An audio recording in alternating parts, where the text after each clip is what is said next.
Make sure your insurance doesn't come up short. Get gap cover with ALA. For more information, follow the links in the description.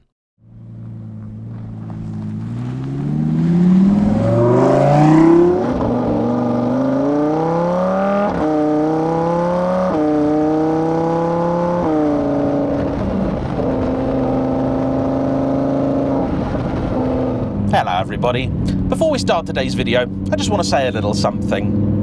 Thank you. You see, cars are, on the one hand, something that frustrates me greatly, particularly the ones that I own, and I understand and admit that is largely self-inflicted, but they are also the source of the greatest relief and joy. And today has been one of those days that just refills my spirit. I'm out here on one of my favourite driving roads and one of my favourite places in the world, Scotland, with a few friends, and I had a little magazine moment. You know what I'm talking about, when you see those covers from Evo, Autocar, Top Gear back in the day, people line a few cars up against a spectacular backdrop. Well, every now and again I have those moments, and today was one of those moments. And without the likes of Cal, whose car I'm driving, his friend Scott, Gary, and my friend George, who've also come up here to help me film today, it wouldn't be possible. Nor would it be possible without you. So I wish to say simply, thanks. And if you've yet to subscribe to this channel, it'd mean a lot to me if you did, because it makes things like this possible. And what is this? Well, every Lamborghini is crazy. Even when they try and build a sensible car, it is a crazy one. But this, even amongst other Lamborghinis, is particularly wild. This is the Huracan Sterrato, and when it came out, I thought it was the stupidest thing I'd ever seen. Now, having driven it, it might just be the only modern Lamborghini I'd actually buy. Why is that? Well, find out in today's episode of JayEmm on Cars.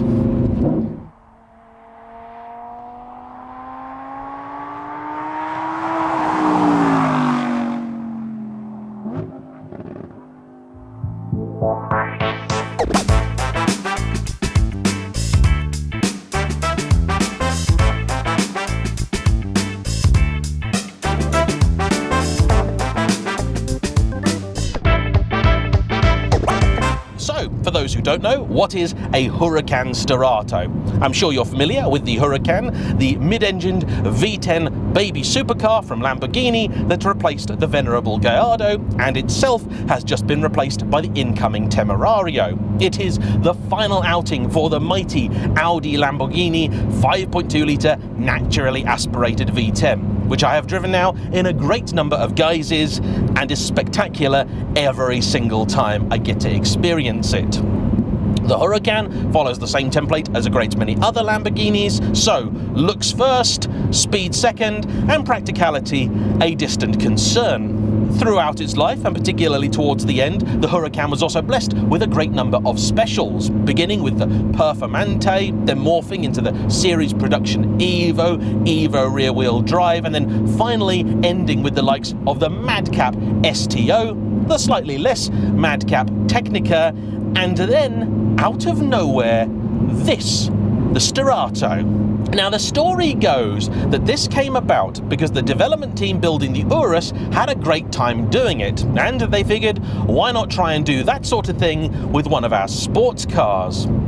I prefer to think that one day one of the engineers came home and found one of their children playing with a Lamborghini Lego set, and they'd basically donked it, taken a Huracan and stuck some big off-road wheels on it and a lift kit, and they went, I like the cut of your jib, young man, and so they built it.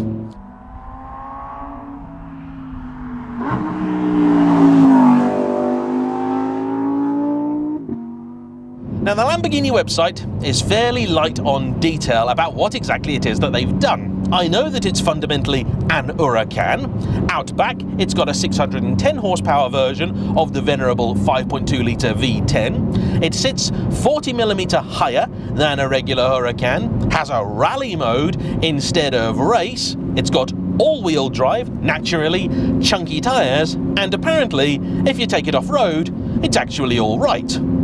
But, much like the 911 Dakar, it is for exactly that reason that I thought it was the stupidest thing I could possibly think of. Because nobody that owns one of these really is going to do that.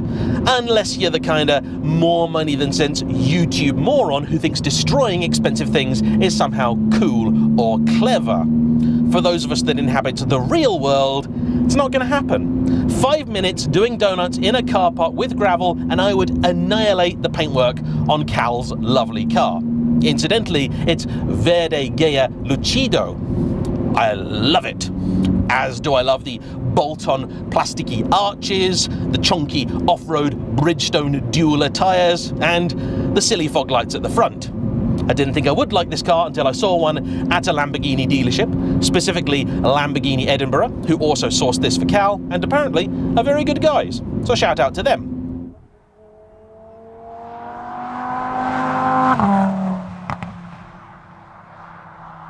But when I saw it, I had an epiphany. I'd been going about this all the wrong way. You see, the reason that I dislike the Huracan so much is that I borrowed an EVA rear-wheel drive from Lamborghini and then I brought it to this very road, where I thought it would work. Only it didn't, because over every single one of these lumps and bumps, you'd go over and it'd go crunch, crunch, scrape, crunch. And that means you go slower. That means every time you see a little bump in the road, you go,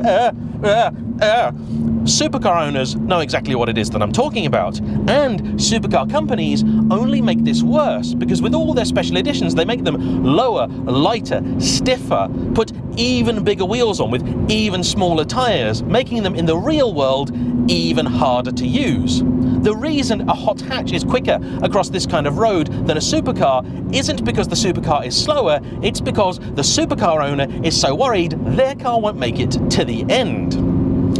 This car is a stroke of genius because, in theory, it solves that problem. Gets rid of it entirely.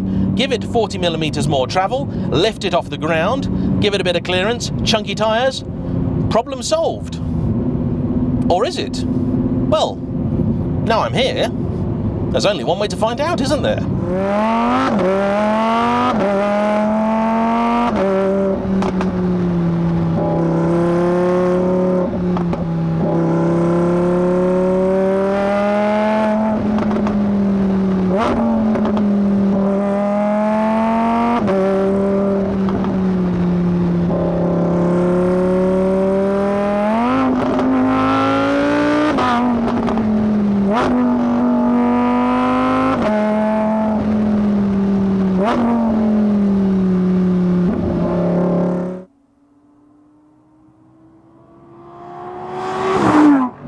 Yeah, problem indeed solved. In fact, this is just about the only supercar of any description I can think of where I see a bump in the road and I don't wince. In fact, I don't even lift. This is magnificent. I don't know about you, this bit feels like Days of Thunder. I'm dropping the hammer. No, you're not. And yeah, sure, it's got plenty of issues. It was a limited edition. Is that an issue? Well, not necessarily. Though it is another one of these cars, a bit like the 911 Dakar, where they made out if you wanted one, it was too late, because if your name wasn't on the list, you weren't getting one. That turned out to be not entirely true. They built, I think, 1,400 of them. So if you want one, give it a while, you will be able to buy one for list, or less. Why they didn't give it the full fat 640 horsepower engine, I don't know, but the fact is, it doesn't matter. This is a car not about the details, this is a car about the big picture. But if you were spending nearly £250,000 on one of these, I think the details might bother you a little bit. And the main one for me that I just can't get over is the interior. It's the same as every other Huracan, which is annoying because it doesn't really remind you that you're in something that special. In fact, from in here, I can't even see the roof box, in spite of the fact that it does protrude by quite some way beyond the front screen. That's because of the rake of the thing. I still can't see out of it because of my famously long torso. These comfort seats aren't particularly comfortable, and the quality of materials in here is just about the same as my accountant's A4. There is some sort of leather, there is plenty of Alcantara, but this stuff, that's not £250,000, is it? No. Also, what's Alcantara doing in an off-road focused car? There's nothing I hate cleaning more than Alcantara. Oh, and this airbag cover. In Aventador, they do the same thing. I hate these with a passion. Why do they look so cheap? Again, modern Audis, they're nicer.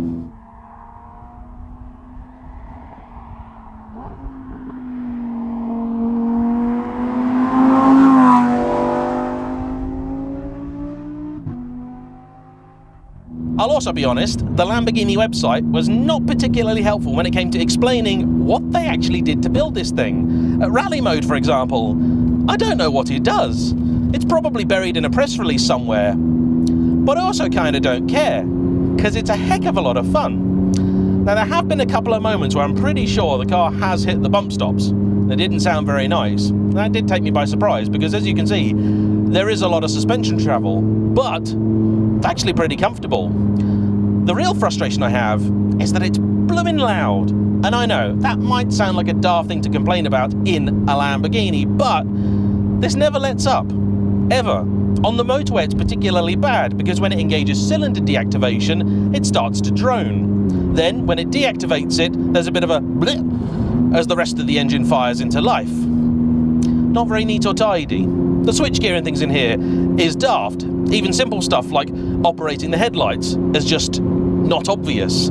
This little infotainment system down here, far too much is touch controls. Just trying to do simple stuff like turning your heating up and down, stuff like that. It's not easy. Turning the volume up and down is not easy. Yes, apparently there's a shortcut, but when you've got Android Auto, which it does have, well, it doesn't work. And though Lamborghini Edinburgh are great guys, I've dealt with a few other Lamborghini dealerships, and some of them are good, shout out for Pangbourne, but others, not so much.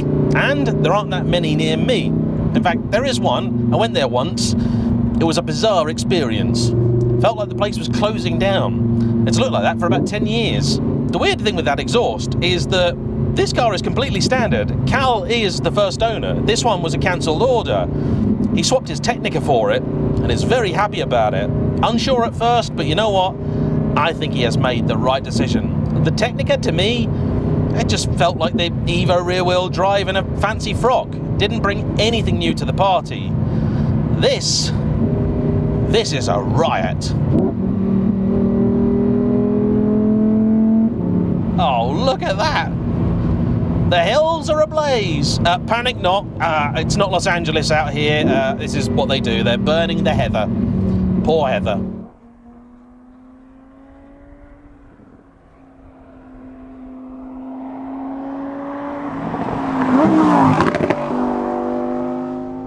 Tell you something as well. This car can really draw a crowd. I've not even been driving it for that long. In total today, about 3 or 4 hours. A bloke nearly crashed his van into it as he was trying to get his phone out to get some video of it. Children appear to just manifest out of nowhere to look at the thing, and adults do much the same. And I like that. I like a car that makes other people happy. And as it happens, up here, they have a very different attitude towards the car. People are nice about nice cars. You don't get that in England. They're old misers. Oh, that engine, it might never shut up, but it does make a good noise, and it pulls all the way through the rev range to about 8,500 in this car. 7-speed DCT, pretty good too. When you want, gives you a nice shift, not too abrupt, lovely. Is sport mode more aggressive? Let's see. No, it's similar. What a thing. Rally forces you into manual mode. Sport, you can still have auto if you want it. At lower speeds, the steering does have a little aloofness to it, but as you pile on the speed, it gets a lot better. Gets a bit of weighting to it. Never has the texture that you'd really want, but it's very nice, not overly sensitive like many a Ferrari, and it's not a daunting car to drive. Perhaps my greatest frustration is that actually the extra ride comfort means that you could take this on a long journey, but it's got the same pathetically small boot as every other Huracan. So I could just about get one flight case in there, and that's it. got a little bit of storage behind you, but not much else.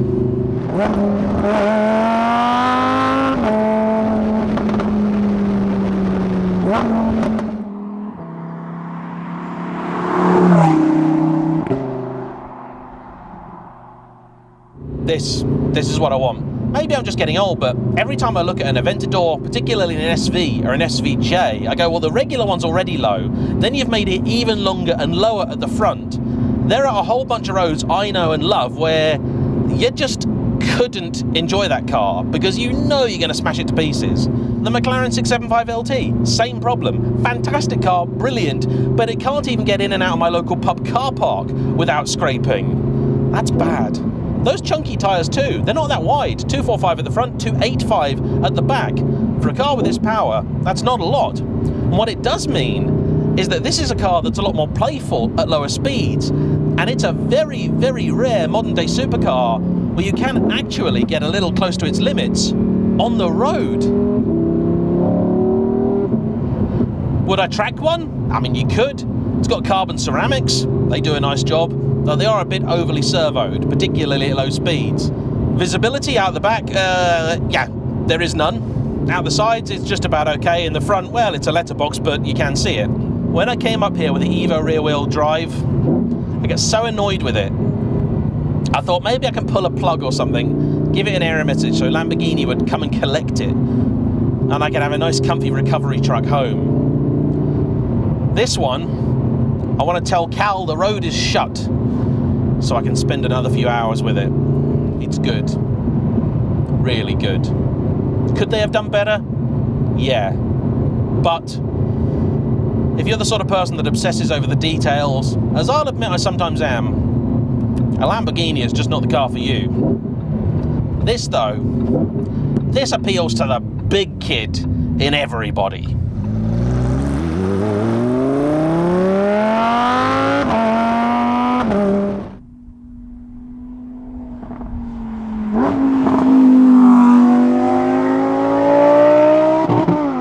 And at the end of the day, isn't that what a Lamborghini is all about? Making a child out of a grown man?